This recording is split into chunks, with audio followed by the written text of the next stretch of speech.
Será que realmente os caciques da USP são todos agentes do Tinhoso? Este é o Visão Libertária, sua fonte de informações descentralizadas e distribuídas.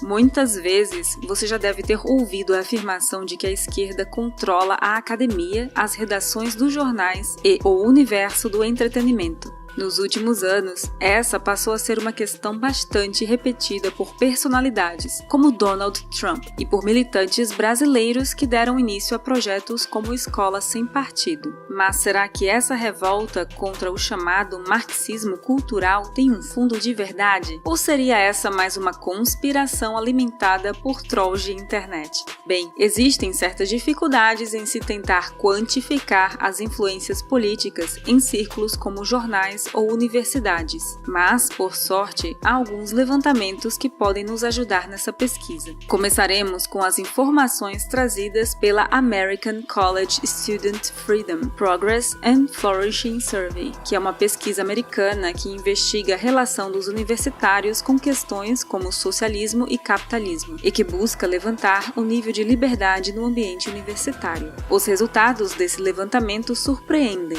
Do total dos alunos ouvidos pelos pesquisadores, 43% relataram temer expressar suas próprias opiniões. A maioria dos alunos que relataram essa situação era de estudantes conservadores. Eles também discordaram frontalmente da crença de que os professores trabalham por mais diversidade dentro da academia. E falando em diversidade, dentre os alunos favoráveis ao cancelamento de palestrantes ditos polêmicos, a maioria dos canceladores se posicionava como progressistas. Os progressistas também são maioria dentre os que apoiam o abandono de livros que deixem os alunos desconfortáveis, ou que acreditam que professores devem ser denunciados por comentários ofensivos. Outro fato curioso vem da percepção dos estudantes de que os Estados Unidos e o mundo estão cada vez piores. Metade deles concorda com essa afirmação pessimista, mesmo o mundo estando inegavelmente melhor em aspectos como renda, expectativa de vida e acesso à saúde e novas tecnologias. Em outra pesquisa similar, 70% dos estudantes disseram que os professores transmitem uma visão desfavorável do capitalismo. Então, a título de introdução, nossa análise parece apontar para um predomínio significativo para o pensamento de esquerda no ambiente acadêmico. Porém, cabe a pergunta: existe de fato uma razão espontânea por detrás desse domínio esquerdista nas universidades, ou isso seria um projeto deliberado de poder e dominação? Em uma entrevista para o Epoch Times, Jordan Peterson afirmou que muitos militantes pós-modernos estão sendo financiados para demolir a estrutura fundamental da civilização ocidental.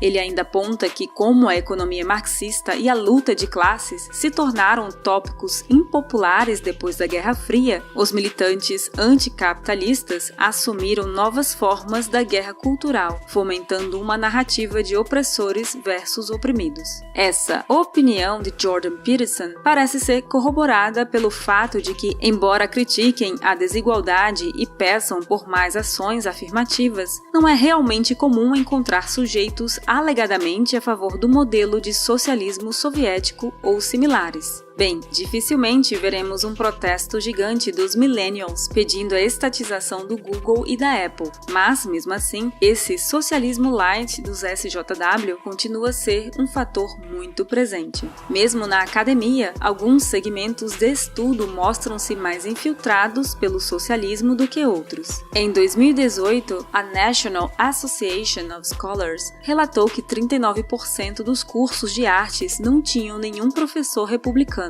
Já nos cursos de sociologia, dados estatísticos de 2004 mostraram que 25% dos professores se identificaram como marxistas, 49% se identificaram como democratas e somente 5% como republicanos. Mesmo em sites em que alunos avaliam seus professores, como ratemyprofessors.com, diversos relatos afirmam que o sucesso do aluno em sala de aula estava atrelado à reprodução de um discurso essencialmente essencialmente de esquerda. Por outro lado, se há uma predominância do pensamento socialista em setores como artes e humanidades, outras carreiras não revelaram tal inclinação, ao menos explicitamente. Esse é o caso de carreiras ligadas a negócios ou de caráter eminentemente técnico. Em contrapartida, um estudo de 2016, publicado no Econ Journal Watch, avaliou que no curso de História, os professores demonstravam uma esmagadora preferência pelo Partido Democrata, numa proporção que chegava a 33,5 democratas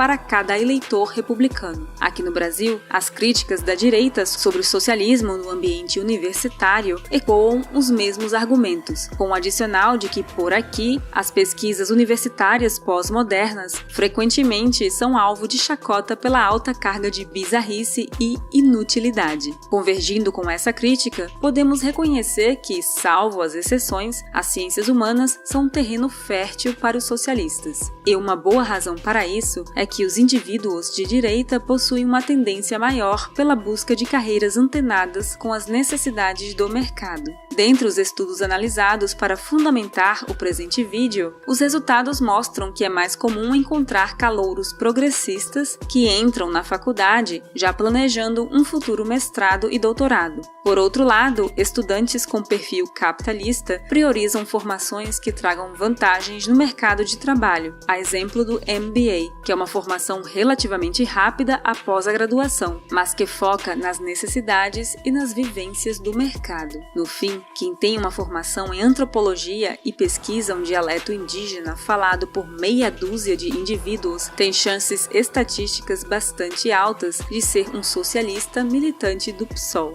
E falando em áreas de estudo descoladas da realidade, uma reportagem da BBC investigou recentemente a situação de vários estudantes que fizeram doutorado usando os subsídios dos anos de mamata dos governos de esquerda e que atualmente sequer conseguem uma colocação no mercado. A reportagem ouviu, por exemplo, o caso de um estudante que cursou doutorado na USP e que 10 anos depois ainda buscava estágios e patrocínios estatais, porque não conseguia uma colocação profissional. Outro caso ouvido pela reportagem fala de um desempregado que concluiu o doutorado em 2016, mas descobriu que o amor pela ciência não paga as contas. A família do doutor desempregado já havia assinalado um prazo para que ele saísse de casa e ganhasse o próprio sustento. Bem, se os estudantes de doutorado tivessem aprendido uma simples lição deixada por Jean-Baptiste Say, eles sairiam da universidade sabendo que para demandar algo, você precisa antes produzir e ofertar no mercado o resultado do seu trabalho. Para um idealista que sonha com uma carreira acadêmica, é difícil entender o porquê do mercado não lhe estender um tapete vermelho ante a mera menção de que ele possui um PhD. No entanto, o mercado está muito mais inclinado a pagar pela habilidade produtiva do que por aprovações em bancas examinadoras. Na pura e simples realidade do mercado, dificilmente um recrutador de uma empresa precisará empregar alguém que possui mestrado em Relações de Gênero nas senzalas pernambucanas do século XVIII. Assim, com esse distanciamento da realidade, muitos esquerdistas acabam se voltando para as tetas estatais, onde conseguem bolsas e cargos em universidades públicas. Desse modo, se queremos romper com essa lógica perversa que leva a esquerda a ocupar cargos de liderança e de formadores de opinião, temos que compreender corretamente os mecanismos gramscianos nefastos que retroalimentam esse esquema perverso. De todo modo, cargos de professores e reitores